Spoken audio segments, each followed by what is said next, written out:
Good morning, folks. Welcome back to the Food for the Faithful channel with me, Bill Reimer, your reluctant prophet. As you know, one of the reasons I host this channel is to try to explain the inexplicable. The left is nothing other than a mystery religion. That's why its ideas, the very foundational principles upon which it is built, seem so arcane and at times unbelievable. So today we're going to talk about ideological possession and why it's stronger than gravity. One of the major premises of Marxism is that history must be viewed through the lens of an unending economic struggle.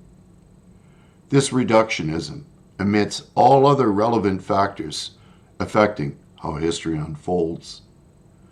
Yet I often read where conservatives have used a similar argument of follow the money. I need to remind you that the hardest thing to do is to think for oneself. Nevertheless, I highly recommend that you should at least try. We must avoid oversimplifying multivariate complex problems. You will find that things aren't as black and white as they might otherwise appear.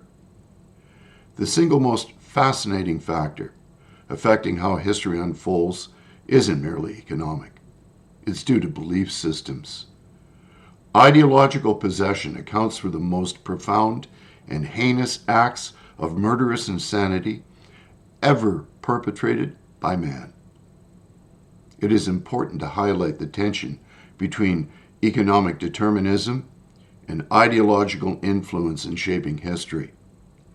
Marxism's emphasis on material conditions and class struggle offers a simplistic ideological lens which ignores the rich tapestry of human motivations, especially when belief systems and ideologies drive people to act in ways that defy logic.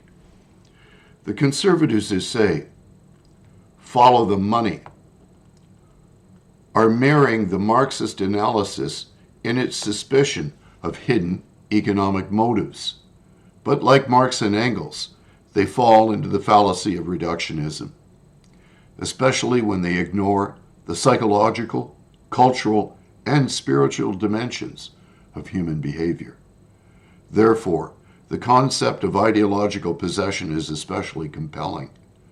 History is full of examples where belief systems, whether they be religious, political, racial, or nationalistic, have led to not only extraordinary achievements, but also unspeakable atrocities. From the Crusades to the Holocaust, from Mao's Cultural Revolution to the Rwandan genocide, it is clear that ideas can be far more dangerous than mere physical weapons when they turn into dogma. Think for oneself, as I stated, is hard. It requires intellectual humility, recognizing the limits of any single framework, curiosity, exploring multiple perspectives, courage, questioning one's own assumptions and tribal loyalties, and identifying ideological possession where individuals or groups have become rigidly and unquestionably committed to an ideology. These groups have played a role in some of history's most tragic events. Here are several examples where ideological possession contributed to mass murder or genocide. Historical examples of ideological possession leading to mass murder. Number 1, Nazi Germany between 1933 and 1945. A. Ideology, racial purity, anti-Semitism, Aryan supremacy. B. Event, the Holocaust, the systemic extermination of 6 million Jews, along with millions of others, Roma, disabled persons, political dissidents. And C. Mechanism, state propaganda, pseudoscientific racial theories, and totalitarian control. 2. The Soviet Union under Lenin and Stalin from the 1920s to 1950s. Ideology, Marxist-Leninist communism, class struggle. B. Event, the Great Purge, Holodomor, the Ukrainian famine. The Gulag system. C. Mechanism, elimination of perceived enemies of the state, forced collectivization, and suppression of dissent. 3. Cambodia under the Khmer Rouge, from 1975 to 79. A. Ideology, agrarian socialism and anti-intellectualism. B. Event, the Cambodian genocide with 2 million deaths. C. The mechanism, forced evacuations, execution of intellectuals, and dismantling of urban society. Rwanda, 1994. Ideology, ethnic supremacy under Hutu power. Event, Rwandan genocide, where 800,000 Tutsis and moderate Hutu were killed in 100 days. Mechanism, state-sponsored hate propaganda, militia mobilization, and ethnic scapegoating. 5. China under Mao Zedong, from the 1950s to the 1970s. A. Ideology, Maoist communism, anti-capitalism. B. Event, great leap forward in the Cultural Revolution. Tens of millions died from famine, purges, and persecution. And C. The mechanism, radical social engineering, suppression of dissent, and ideological indoctrination. And 6. The Bosnian War between 1992 and 95. Ideology, ethno-nationalism. Event, Srebrenica massacre and ethnic cleansing. C. Mechanism, nationalist propaganda, militarization, and targeting of ethnic groups.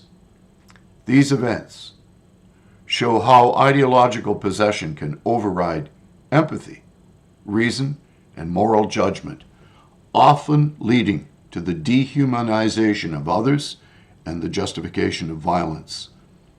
Let's look at religious ideological possession, where individuals or groups become rigidly and violently committed to a religious worldview.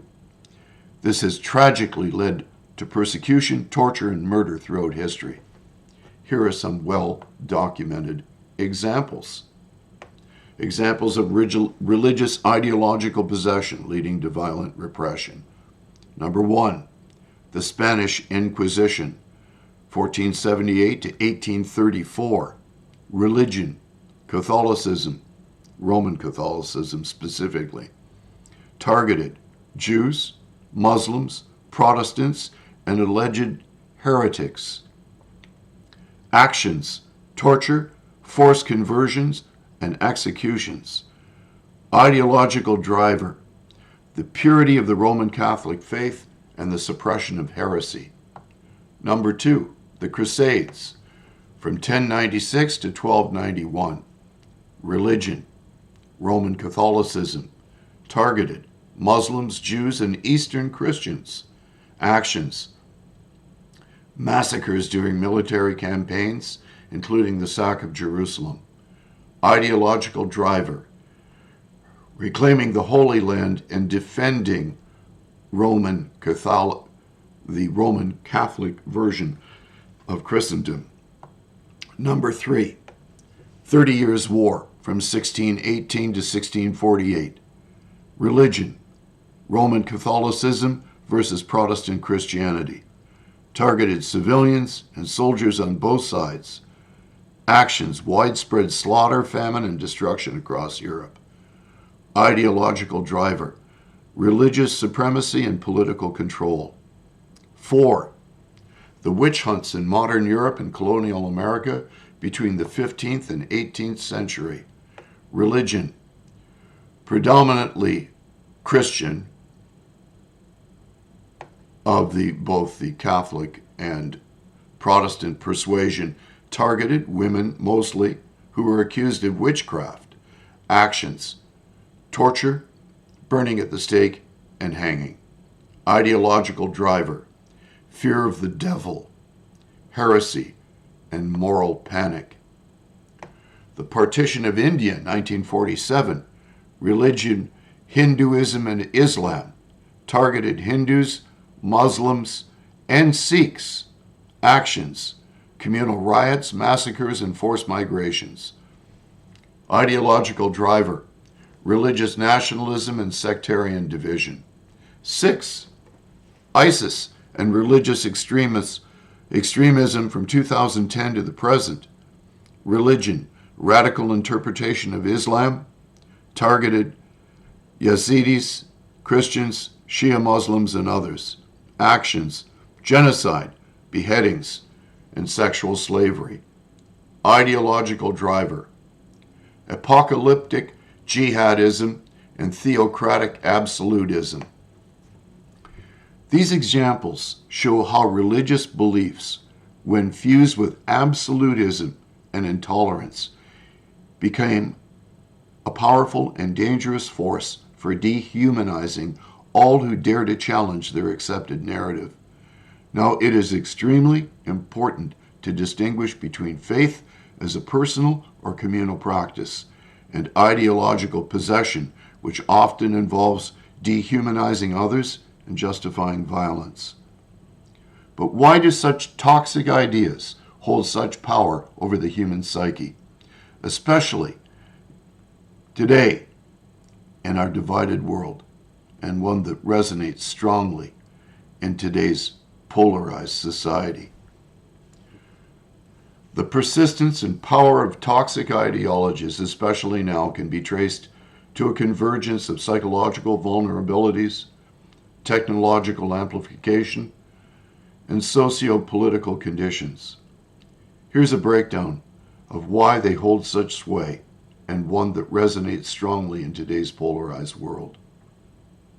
The persistence and power of toxic ideologies, especially now, can be traced to a convergence of psychological vulnerabilities, technological amplification, and socio-political conditions. Here's a breakdown of why they hold such sway. Number 1, psychological vulnerability, the need for meaning and control. In times of uncertainty, economic stress, or cultural upheaval, people often feel powerless or disoriented. Toxic ideologies offer simple narratives, clear enemies, moral clarity, and a sense of purpose. They reduce complexity, the black and white thinking, which is psychologically comforting, even if it's dangerously misleading. This is why I am witnessing many of my neighbors in this highly integrated community walking with their smartphones, speaking to one another in their own language, often angrily, or listening to podcast streaming in Punjabi or Arabic that frankly sound decidedly unpleasant. My wife refers to this phenomenon as their need for constant calibration against one another's mojo. 2, tribalism and identity politics. Humans are wired for group loyalty. Belonging to a group once meant survival. Today, that instinct has been hijacked by ideologies that define identity in opposition to others, an us versus them mentality. Once identity is fused with belief, disagreement feels like a personal attack, making dialogue nearly impossible, and don't I know it. 3, the internet and algorithmic amplification. Social media platforms reward outrage, certainty, and extremes, not nuance or empathy. Algorithms create echo chambers where people are only exposed to views that reinforce their own. This accelerates radicalization and isolates individuals from moderating influences. 4, loss of shared truth and trust. In a world flooded with, conspiracy theories, misinformation, distrust in institutions, people turn to alternative narratives that feel more emotionally satisfying. And I believe that that's deliberately created. Toxic ideologies often present themselves as hidden truths that only the enlightened few can see, creating a seductive sense of superiority. 5. Cultural and economic dislocation, globalization, automation, and cultural shifts have left many feeling displaced or left behind. Ideologies that promise a return to a golden age or to a pure identity can be incredibly appealing in such contexts. Charismatic leaders and manipulation. Throughout history and today, manipulative leaders have exploited fear, resentment, and identity to consolidate power. They often use religious, nationalist, or moral language to cloak their agendas in righteousness. So why now? Because we're in a moment of global transition, technologically, environmentally, and culturally. These transitions create anxiety, and anxiety seeks resolution. Toxic ideologies offer certainty without reflection, belonging without compassion, and action without wisdom. So what now? And I always leave my readers and my listeners with a positive end to my message. What now? When we weave the web of conflicting ideologies against the backdrop of the atheism of our political leaders, who fulfill the following quote: when people are no longer able to believe in anything, they'll believe in anything. That's from G.K. Chesterton, paraphrased. Therefore, I need to leave you with the opposite of ideological possession, namely, personal revelation. We cannot know Christ on behalf of others. Each of us must have an inner revelation of Him, where a transformation of the heart replaces all external forms of ideological possession. Let me read to you Paul's famous warning to the Hebrews, where Paul offers us a solution to ideological possession from the book of Hebrews, chapter 13 from the King James Version, number 1, let brotherly love continue. Verse 2, be not forgetful to entertain strangers, for thereby some have entertained angels unawares. 3, remember them that are in bonds, as bound with them, and them which suffer adversity, as being yourselves also in the body. 4, marriage is honorable in all, and the bed undefiled, but whoremongers and adulterers God will judge. 5, let your conversation be without covetousness, and be content with such things as ye have. For he hath said, I will never leave thee, nor forsake thee. 6, so that we may boldly say, the Lord is my helper, and I will not fear what man shall do unto me. 7, remember them which have the rule over you, who have spoken unto you the word of God, whose faith follow, considering the end of their conversation. Jesus Christ the same yesterday and today and forever. Be not carried about with diverse and strange doctrines, for it is a good thing that the heart be established with grace, not with meats, which have not profited them that have been occupied therein. God bless you, folks.